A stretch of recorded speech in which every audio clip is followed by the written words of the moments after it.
ఆనందంగా బతకండి, కలిసిమెలిసి బతకండి, సాటి మనిషిని మనిషిగా చూడండి, అవమానించకండి, అస్పృశ్యతను విడనాడండి, అందరం సమానంగా బతుకుదాం, చదువుకుందాం, జీవితాన్ని అర్థం చేసుకుందాం, సాటి మనిషిని కూడా అతను మనిషిని గుర్తిస్తామని చెప్పిండు. ఆయన బాధ ఉంటది, నీకు బాధ అయినప్పుడు నువ్వు నా బాధ తీసుకుని నలుగురికి ఎట్లా చెప్పుకుంటావో మరి ఆయన కూడా చెప్పుకునే హక్కున్నది కదా, ఆయన కూడా మనిషే కదా. ప్రతి మనిషికి మనిషిగా మనం చూడాలి. ఇది అంబేద్కర్ ఇచ్చినటువంటి రాజ్యాంగం యొక్క స్ఫూర్తి. ఈ రాజ్యాంగం స్ఫూర్తి ప్రకారమే గ్రామ పరిపాలన జరగాలి, మండల పరిపాలన జరగాలి, జిల్లా పరిపాలన జరగాలి, రాష్ట్ర పరిపాలన జరగాలి, అదే విధంగా దేశ పరిపాలన జరగాలి. మనమందరం ఎడ్యుకేట్ అయినప్పుడు, చదువుకున్నప్పుడు మనకి ఏం ప్రశ్నించాలనో తెలుస్తుంది, లేకపోతే ఏం ప్రశ్నించాలనో తెలియదు.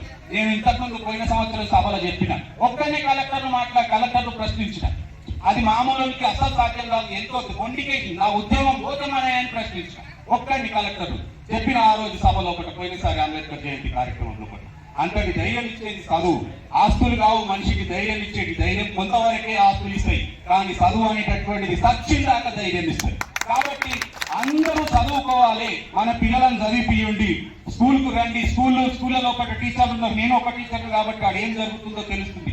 ఎంత చెప్పినా పిల్లలు చదువుతలేదు. మీరు పేరెంట్స్ లో పోయి అడుగుండి, మా పిల్లవానికి ఇది వస్తలేదు, ఏం చేద్దాము, మా పిల్లవాడిని మేము కూర్చుని పెడతాము, చదివిపిస్తాము, మీరు కూడా మాకు కొంచెం చెప్పుండి. వాళ్ళు చెప్పడానికే ఉన్నారు, చెప్తారు తప్పకుండా. వాళ్ళని మనం అవమానించదు, గౌరవించుకోవాలి, అంటే చిన్న మర్యాద ఇచ్చుకోవాలి. పూర్తిగా మనం కాళ్ళ మీద వాడి మొక్కవలసినటువంటి అవసరం లేదు.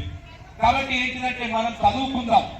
ఈ రోజుల్లో ఒక భూములన్నీ పోతున్నటువంటి పరిస్థితి, మన బతుకుదేరు అంతా కింద మీద అవుతున్నటువంటి పరిస్థితి, ఏ కూటి కోసం ఎక్కడ ఉద్యోగంకు పోవాలనో అనేటటువంటి పరిస్థితి.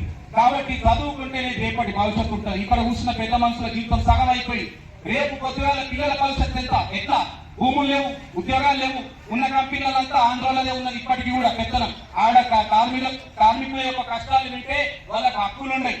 మరి కేంద్రంలో ఇవాళ బీజేపీ వచ్చిన తర్వాత నేనేమంటున్నా అంటే, బీజేపీని విమర్శించడం కాదు, కార్మికులకు కష్టాలు తెచ్చేటటువంటి చట్టాలు తెచ్చింది అని చెప్తున్నా.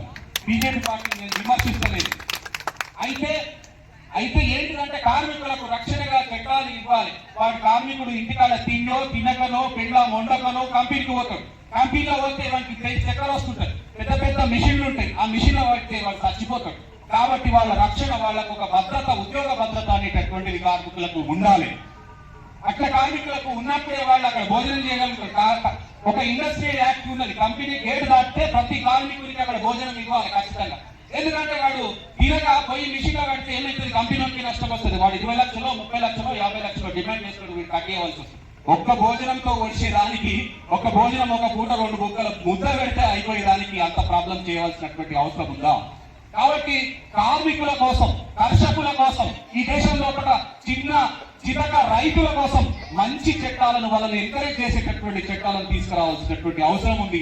అలాంటి చితక బడుగు బలహీన దళిత పేదలకు కావాల్సినటువంటి చట్టాలను తీసుకొని రావాలి. ప్రభుత్వం యొక్క బాధ్యత చిన్నవాళ్లు బతికేటట్టుగా ముందు తీసుకొని వస్తే చిన్నవాళ్లు బతుకుతారు. అట్లా మరి మన రాజ్యాంగము అనేకమైనటువంటి, ఇలా మనం స్నేహంగా జీవితాన్ని బతికేటటువంటి అనేకమైనటువంటి విలువలను మనకిచ్చింది. కాబట్టి ఆ విలువలను కాపాడుకోవాలి. ఆ రాజ్యాంగం ఉంటేనే ప్రజాస్వామ్యం ఉంటుంది. ఆ ప్రజాస్వామ్యం లేకపోతే ప్రజలు స్వాములుగా ఉండరు, ఎవరో దొరలైతారు, వాళ్ళ దగ్గరనే పోలీసులు ఉంటారు, వాళ్ళ దగ్గరనే చట్టాలు ఉంటాయి, అన్ని వాళ్ళకే ఊడిగం చేస్తాయి. కాబట్టి ప్రజాస్వామ్యాన్ని కాపాడుకుందాం. డాక్టర్ బిఆర్ అంబేద్కర్ ఇచ్చినటువంటి రాజ్యాంగంతో కూడిన ప్రజాస్వామ్యాన్ని మనం అందరం కాపాడుకుందామని చెప్పి మీ అందరికీ మరి నేను తాను ఇచ్చినటువంటి ఆ మాటలను, తాను ఇచ్చినటువంటి స్ఫూర్తిని మీకు అందిస్తూ మరి సెలవు తీసుకుంటున్నాను. డాక్టర్ బిఆర్ అంబేద్కర్ అమర్ హై, అమర్ హై, అమర్ హై, అమర్ హై. కాపాడుకుందాం భారత రాజ్యాంగాన్ని, కాపాడుకుందాం భారత రాజ్యాంగాన్ని. మరి నాకు ఈ అమూల్యమైనటువంటి సమయం ఇచ్చినటువంటి పెద్దలు, వేదిక మీద ఉన్న పెద్దలు, అలాగే ముందున్నటువంటి పెద్దలు అందరూ పెద్దవాళ్లే. నేను ఎవరిని చిన్నగా చూసేటటువంటి మనిషిని గాను. నాకు ఈ సమయం ఇచ్చి నా మాటలు, అంబేద్కర్ ఇచ్చినటువంటి విలువల స్ఫూర్తితో కూడినటువంటి మాటలు విన్నందుకు మీకు అందరికీ మరొకసారి కృతజ్ఞతలు తెలియజేస్తూ సెలవు తీసుకుంటున్నా.